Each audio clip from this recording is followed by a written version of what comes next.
Hey everyone, it's me, Chris from Body Nova Fitness Coaching, and I'm here with our question of the day, and that is, how do I break a weight loss plateau? Okay, when you're looking at this, you gotta one not beat yourself up about it. It's natural. It's supposed to happen, and your body doesn't know that you're just trying to look good. On Memorial Day or Labor Day weekend or whatever the heck it is. At the barbecue with your shirt off or a bikini or whatever. It doesn't understand that it's still on some primitive stuff. So you think of it like this. Okay, so think of it as I'm swinging a sledgehammer. Okay, so I'm not used to swinging a sledgehammer. It's relatively new. And one of the things that I have to deal with that I never thought I had to deal with when swinging a sledgehammer is the friction of the hammer when it hits the tire or whatever the heck it is you're smashing, created grinding in your hands that you're, fighting with it to keep it under control. Okay, so that friction, you know, um, beats up your hands, causes a little damage to your hands. Okay, so that's a stressor in a way. That's a stressor to your hands. That's a stressor. So it's like, gosh, our skin is just like so irritated, so beat up by swinging the sledgehammer.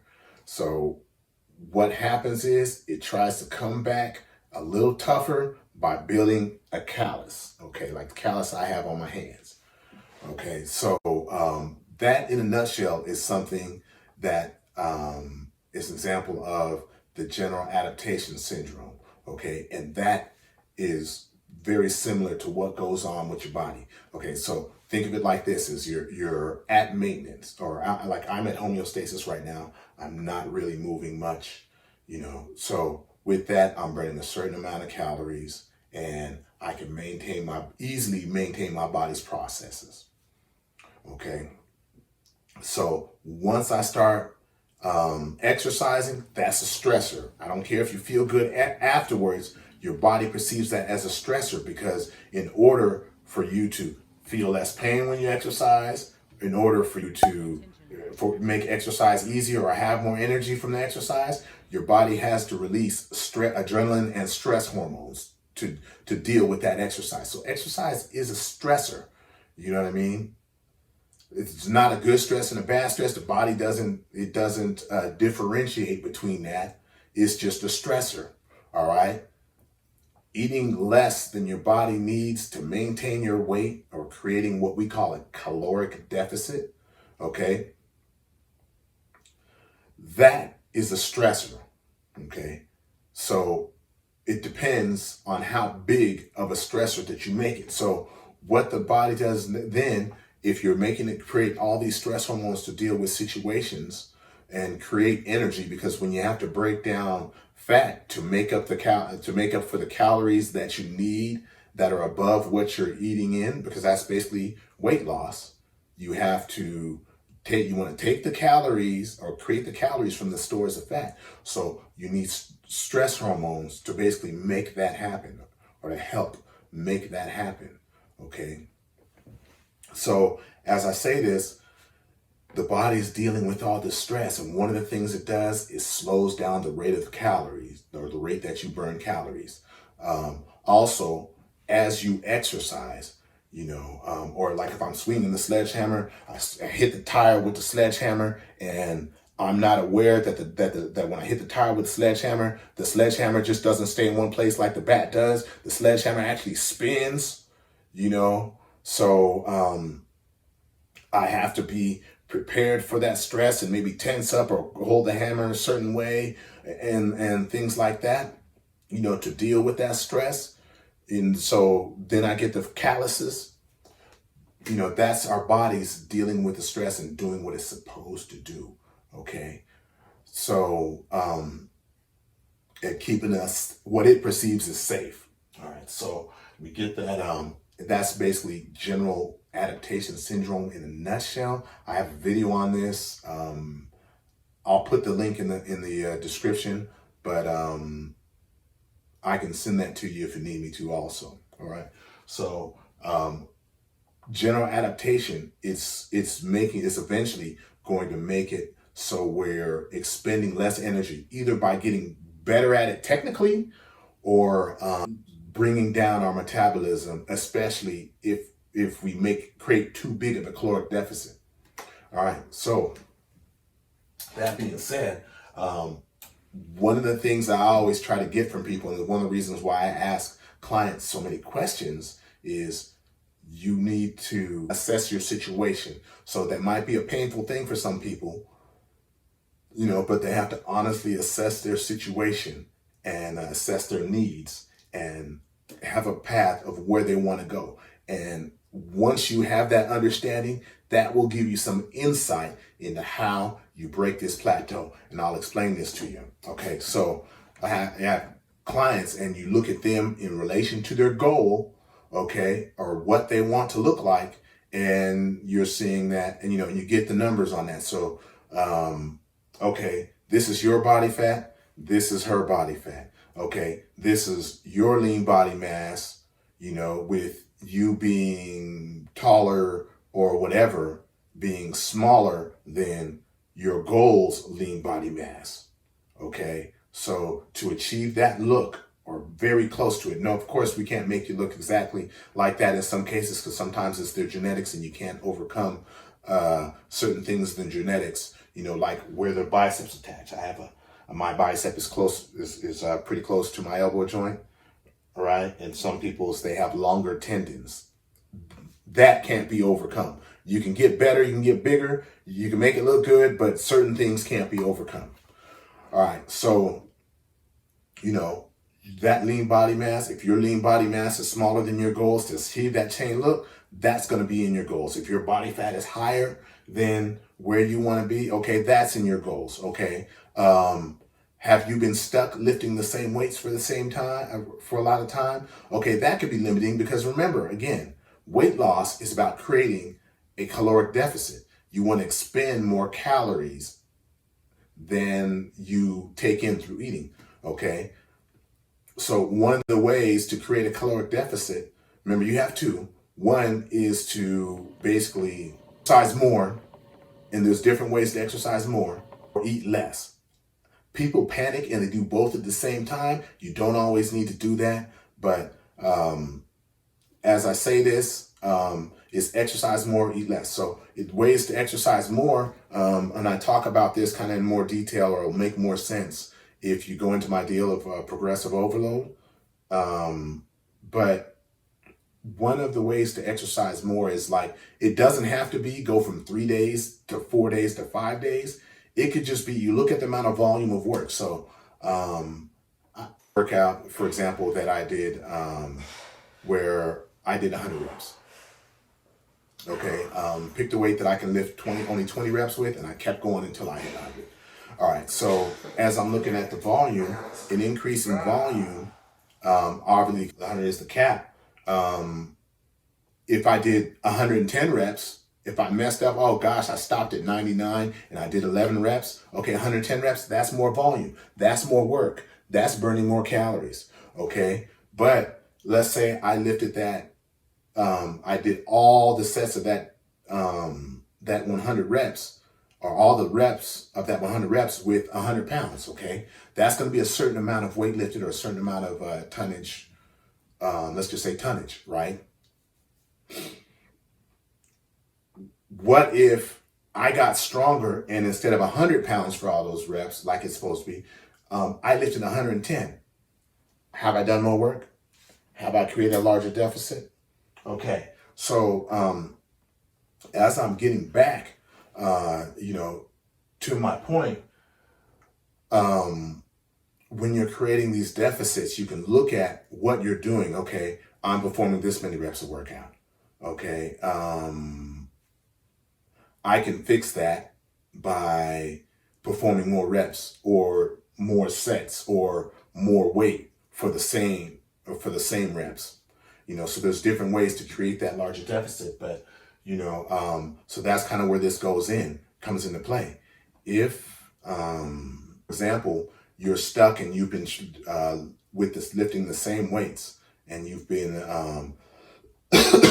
you've been lifting for fat loss all this time, okay, maybe high reps, shorter rest, maybe not quite so short rest, and we get you lifting heavier weights so that you come back to fat loss, lifting, using more weight for the same amount of reps, okay? You'll burn more calories than you did before. Something to think about, okay? So again, that's where you are. So I would take you out of your situation of fat loss. Maybe I put you into gaining strength. Maybe I put you into gaining muscle, because now if you carry more muscle, you know what I mean? As long as I don't get you fatter, if you carry more muscle, your body has to burn more calories. Now, it's not as fast as people make it say, but we're trying to just keep the ball rolling. So I'm looking for every opportunity that I can give you to increase your chances of being successful. Okay. So if I have you build muscle, and especially if I can have you build muscle without gaining fat, which in most cases you can to a degree, because most people make basic mistakes. All right. Now I've improved your ability to burn fat or burn more calories at a later date, create a larger caloric deficit at a later date when I put you back into fat loss. All right, which it could be only anywhere from 1 to 2 months later, you're back into fat loss. Okay, and on top of that, you're building the way that you want to build. You're working towards your goal, and you've ensured that you'll also look better when you get leaner.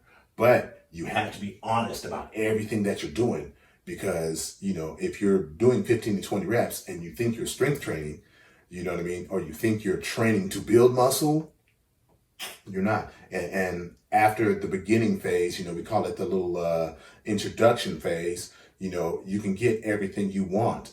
But once you pass that phase, you have to train specifically for what you want. So that's where this kind of comes into play, and then how that comes into your opportunity to produce progressive overload.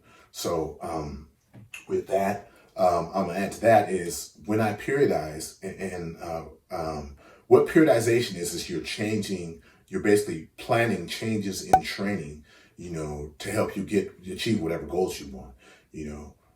Sometimes for me, it's, strength phases versus, building muscle phases, and they're not the same thing, by the way, and versus fat loss or strength endurance, muscle endurance. It just depends on your needs. And you organize these. Like some people used to think that it's a structured, like you have to use Model X in this way.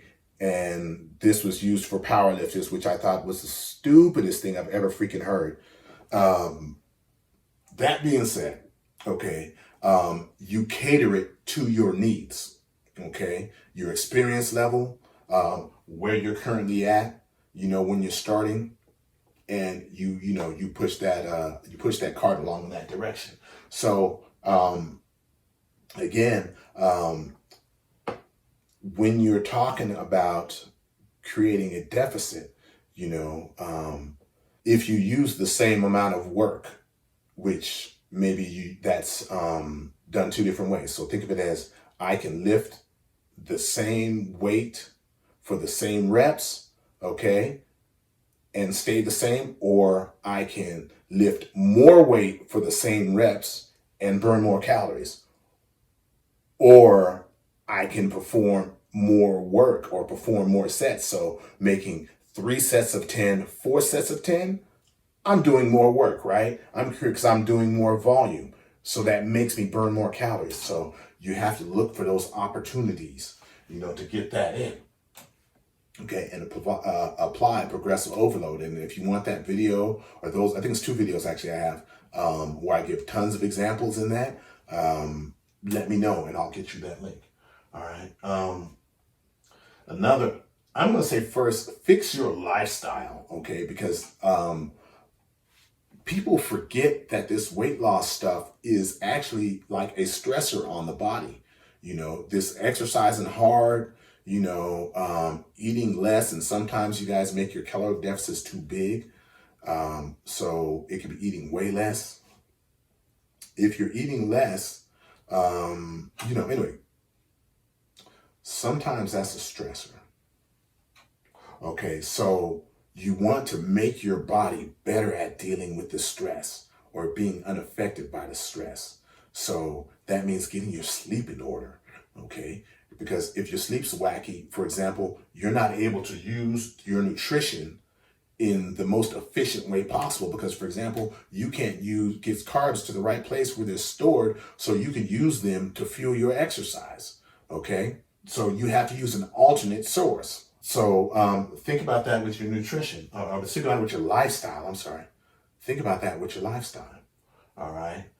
You want to get your sleep in order. You want to get your stress in order. Like I said, it might be some guided breathing to help bring that fight or flight response down, so some of your body's natural processes could come back into it. So as I'm coming back, this next is going to be fix your nutrition, okay? Because a lot of the times people will, okay, I started my program and I started at 2,000 calories, and they've been at 2,000 calories for, I don't know, 2-3 months, and everything has stopped, slowed down. They haven't changed their exercise so they can burn more calories, as I mentioned earlier. Okay. So now they have the other option of fixing their nutrition. So you can bring your calories down. It doesn't always have to be 500 calories, by the way. So think of that, because as you get down to a certain point, 2,000 to 1,500, that might be too big of a drop, so that might stress your body out. Okay. How's your nutrient timing? Like sometimes people will, they won't take care of their post-workout nutrition, which the post-workout nutrition helps get the body the nutrients they need in the right places so that they can have a better workout. That's one. And then two, that stress response. It helps bring down that stress response. So that's another thing to think about. All right. When you fix your nutrition, the protein intake, a lot of people don't pay attention to the protein intake. And there's research showing that even as you look at, for example, a gram per pound versus what the RDAs are, you will be able to lose more fat, while on the diet, and you will be able to hold on to or gain more muscle. And as that goes up, they've shown where a gram and a half, or pretty close to a gram and a half per pound of body weight, had advantages over 1 gram per pound as far as losing weight when they cut their calories, or when they were in a caloric deficit. They call that hypoenergenic, with O, HYPO, energetic. Okay.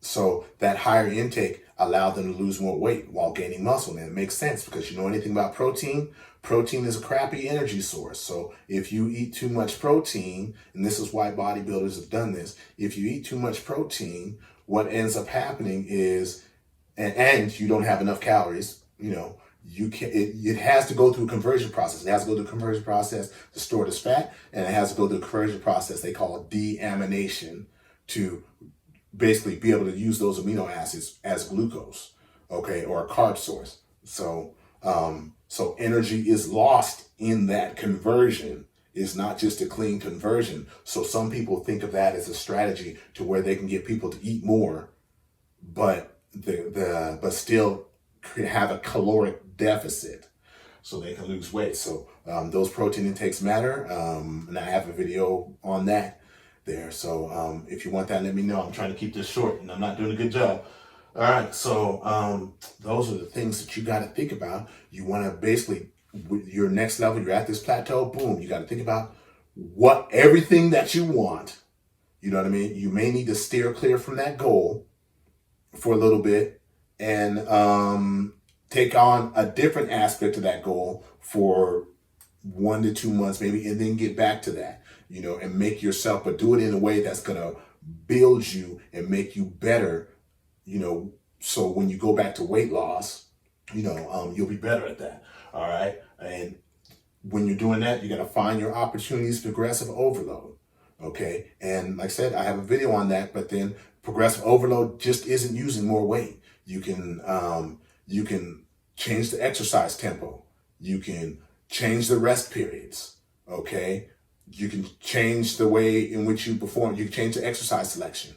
You know, you can, try to get more work done in less time. Increase the density. You can perform more work, which helps you with your caloric deficit. And that's increasing the volume. So there's a couple ideas there. If you want more, let me know. I'll put the link in the description. But if you need that video, or you can't find it in the description, I forget to do it, inbox me, I'll send you to that video, okay? And it's in detail in ways to work that. You got to get your nutrition straight. You hit a plateau because you're at a certain calorie intake. Do I need to lower it? Do I need to raise it? Am I going to temporarily change how I'm going about my total end goal? So do I need to temporarily raise my calories so I can gain muscle, or just take a break from the dieting and make some progress that way? A lot of times you do that, you'll get some rewards. All right. Check your protein intake. Make sure you're getting at least 1 gram per pound. That's the bare minimum, for exercisers to get the most from their program. You may need to raise that, based on where you're at and what you want. You may need to raise that, So think about that. And make sure your lifestyle is in order. You got to fix that stress. Make sure you're sleeping well, and things like that, so you're doing your best so you can allow the body to do what it needs to do. Okay, so think about all of those things. If you have any questions, let me know.